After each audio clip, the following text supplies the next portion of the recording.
moving forward, getting ready for South Carolina. Going to be a big physical team, typical Coach Martin team.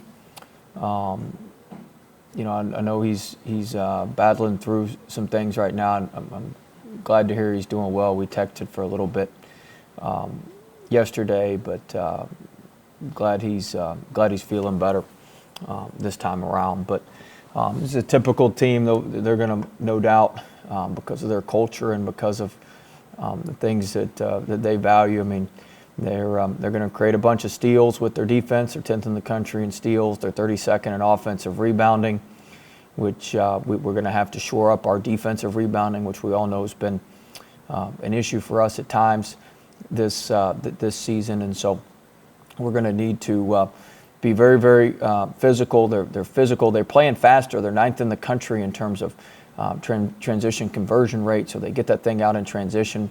I don't want to speak for them, but I think they trust Kuznar and Hannibal and some of the point guards maybe a little bit more than they have in the past as they've grown in the program. So big, physical, try to bully ball, especially on the glass. It'll be a different type test and a stern test for our guys on Saturday night. Will, because you only have a 5-game, sample size on him, was it hard to see? But I mean, he's got the same kind of players like you just said. But that's what I was going to ask. I mean, yeah, Frank's back. I mean, they got LSU down there, who's a good big kid. They just added a big kid at the break. I don't think he'll play, but they just added a big kid at the break. So, they don't have Kotsar and they don't have some of those other guys, but they've just got other big bodies. And then Lawson's back, who's a phenomenal talent. Bryant's been hurt, but he's a tremendous athlete. Kuznar played for him last season. LeCue played for him last season. Minaya played for him the first year we were when we played him down there, and then he was injured, I think, in our game last year. He's a lefty, very, very effective, very, very good shooter, both from 2 and 3, and a good offensive rebounder like all their guys are. Moss played a little bit in our game last year, so they've got a lot of the same guys, and the guys they replace, they do a very good job recruiting to their system and recruiting to their needs and their fit. And also, you mentioned the other night about having more fun than you have in your 4 years here. You didn't have a lot of fun in the Sweet 16 run. I mean, no, it was a fun year, but there was just our team wasn't. Anytime you're winning, it's fun. The fun's in the winning, but there were some more challenges with that group. That was a harder group to kind of get together and bring together and keep together. This group's just it's just different. It's just a different group, and we've had that group. We didn't have a lot of guys who had been here for a while. I've been with Javante and Darius for 3 years. But there's just some, we recruited everybody on the roster, but even the freshmen we had very, very strong relationships with in recruiting. So it's just a different vibe. But no, anytime you're winning, it's fun. Don't let anybody tell you otherwise. Like the last 2 games had to be fun. Hey, Will, I was just checking in on Sharif. Is he going to be available tomorrow? He won't play. I was just kind of curious, from a leadership standpoint. I mean, just how different has it been this year as opposed to maybe some past years? Just with Trendon and Javante, just talk a little bit about the development of those guys in that leadership standpoint. Yeah, Trendon and Javante and Days have helped us stay grounded, stick to our formula, stick to what we do. We all meet once a week and go through things and have honest discussions. Some of the guardrails we've put in place, we'll do the Tiger of the Week again today. Has added some self-discipline to the program that maybe we were encouraging, but we weren't regulating. And if you don't measure it or regulate it, it doesn't necessarily get done at the level that you want it done. And I think we've just got a lot better self-discipline. I just left before I came up here I just left the gym, watching Javante get his extra shooting work in today. We just have a lot better self-discipline, and it starts with those guys. Those guys are our hardest workers. When your best players, those guys can't. When your best players are your hardest workers, it filters down to the team. Jalen Cook's a hard worker. Gaines is getting in here and working. LeBlanc started work. Like it filters down to your team. When you do that, you get a chance to be really good. But it all starts with those guys in that leadership group. They've been awesome. Coach, the road teams are winning more this season for obvious reasons, I guess. How much easier is it on the players when you're on the road? I mean, can they hear you better? The timeouts, what are some of the things you've noticed other than obviously empty crowd? I think the crowd's the biggest factor with the momentum. You don't necessarily have to, sometimes as a coach, you call timeout in reaction to the crowd and the momentum. And so you can maybe hold on to your timeouts a little bit longer and get through some momentum shifts in the game. I'm not sure how big of a advantage the communication is. I would assume I'd say it's negligible. I don't. There's maybe been one or two games in my entire coaching career as an assistant or a head coach where I've thought, man, the guys can't hear me. The arena's so loud, or I can't get the communication to them at the right time. So I'd say that's probably negligible, Glenn. But I do think the momentum shifts with the crowd. Just the environment's totally different. It's like playing a neutral court game when you're on the road. It feels much more like a neutral court type setting than it does a road type setting. And so when you're at home, I mean, it's the same thing. You don't necessarily have the advantage that you would typically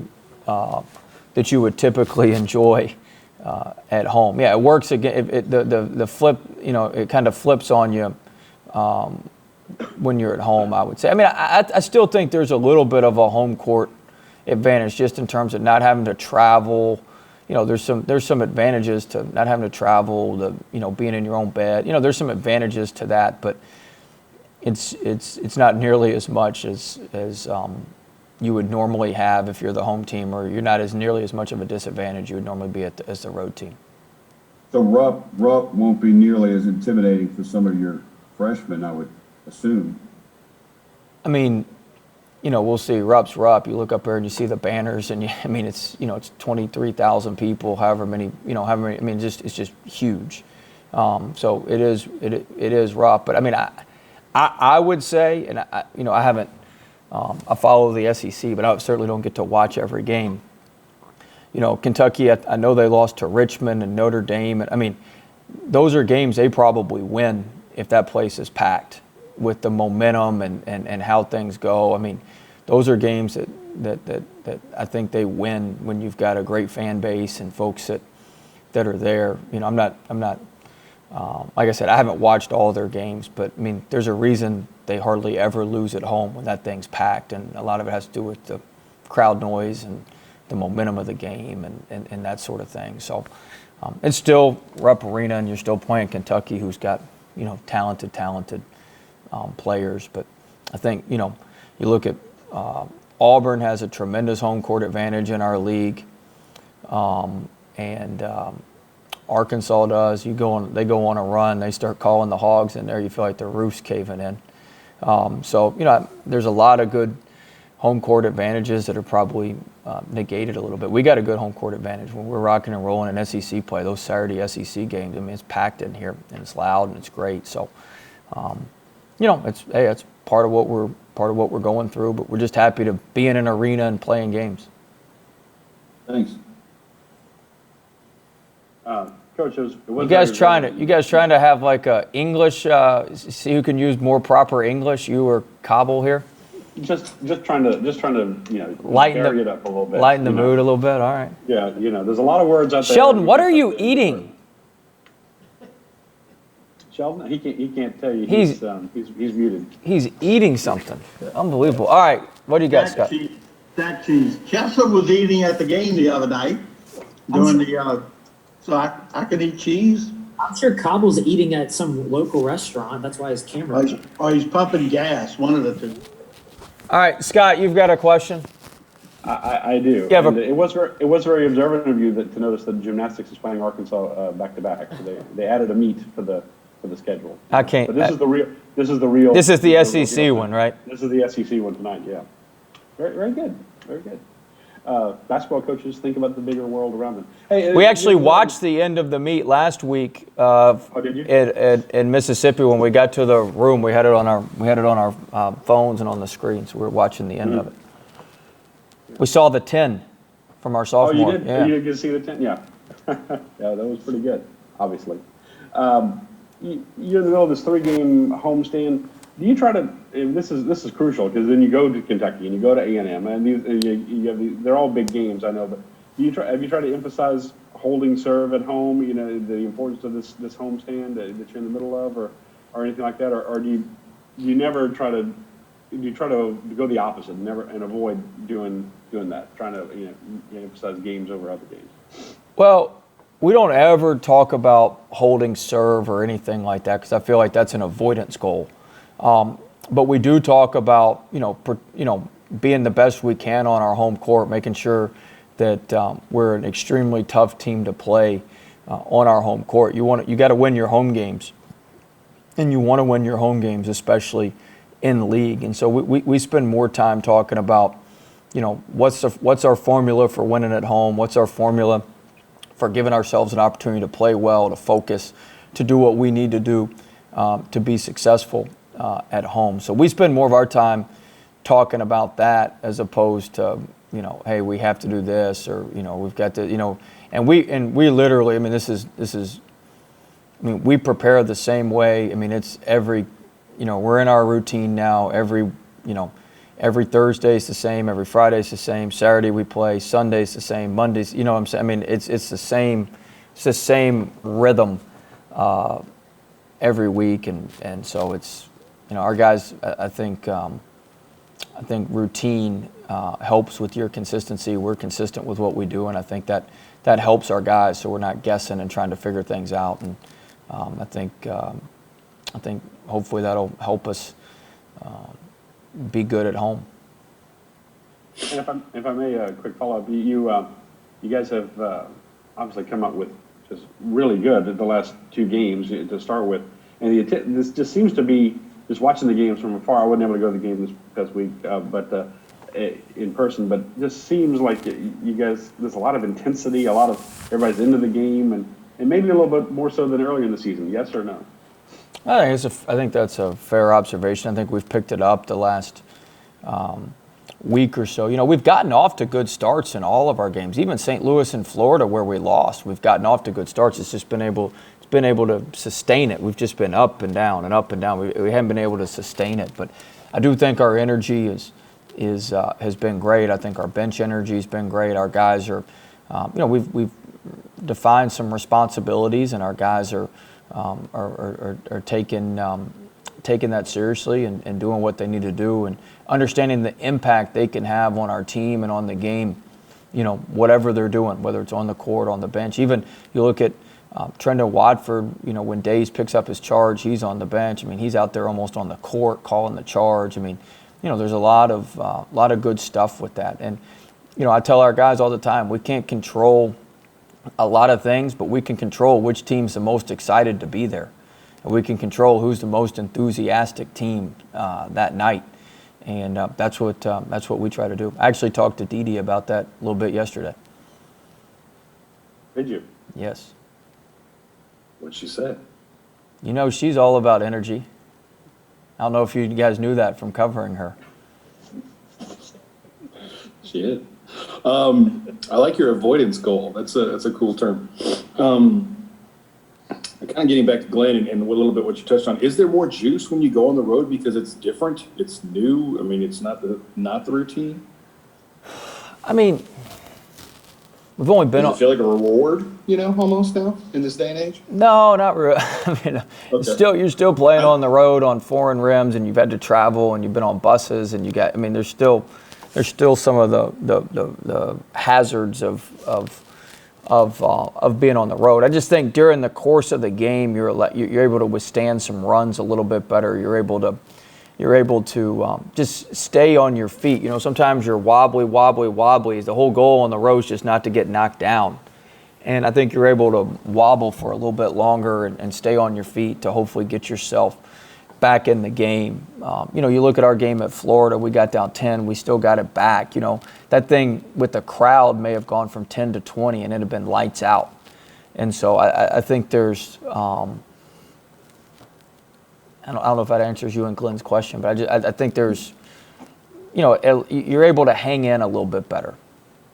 I always think there's different pitfalls for the coaches versus the kids when they're on the road. Obviously, the coaches are worried about everything. The kids are kind of worried about the games. So I always feel like it might be easier on the kids. A different question is, and it's not meant to be comparison, it's more inquisitive, is who do you think is doing a better job? Certainly they're all handling it very well, but your veterans sharing the ball or your rookies realizing their roles and excelling in them? It's very, to me, it seems rare that you're getting them both at such a high level. Does that make sense? Yeah, I think it's all of them. I'm not trying to dodge your question, but you can't have one without the other. It doesn't work. And I think, I clearly sat down and met with everybody on their responsibilities. You have a responsibility chart in their locker. Everybody knows what everybody else's responsibility is. It's in their locker at home. We take them on the road. We set up the locker room on the road like we do at home, and it's in their locker room. Like, it's very clear what you need to do to help our team win. And I think everybody knows that. And it's both groups being able to mesh, and they hang out with each other off the court. That we've got a really really good group, and so that certainly helps as well. But you can't have one without the other. If the veterans don't lead and the veterans don't do what they do, then the freshmen don't know who to follow. And then if you've got other people that are trying to pick off guys over the court, it just doesn't work. But we've found the right rhythm. We've got the right chemistry now, and now we've just got to continue to be consistent, continue to lock in, continue to do what we need to do every day. But it's a total team effort. I mean, my staff works on it every day. Our support staff works on it every day. I mean, everybody's important. You got to understand now, I mean, you run a program like this, a manager can throw things off. And so, like, your managers, I mean, everybody who touches our players is extremely, extremely important. And so it's a total team effort from everybody, top to bottom. After watching the film, was the defense the most complete effort you've had against a quality opponent in a long time? I mean, it was good. I mean, we had some, we went over some things yesterday that I certainly think we need to continue to improve, continue to get better in. But I thought our effort and our energy was as good as we've had in a long time. We'll wrap up with the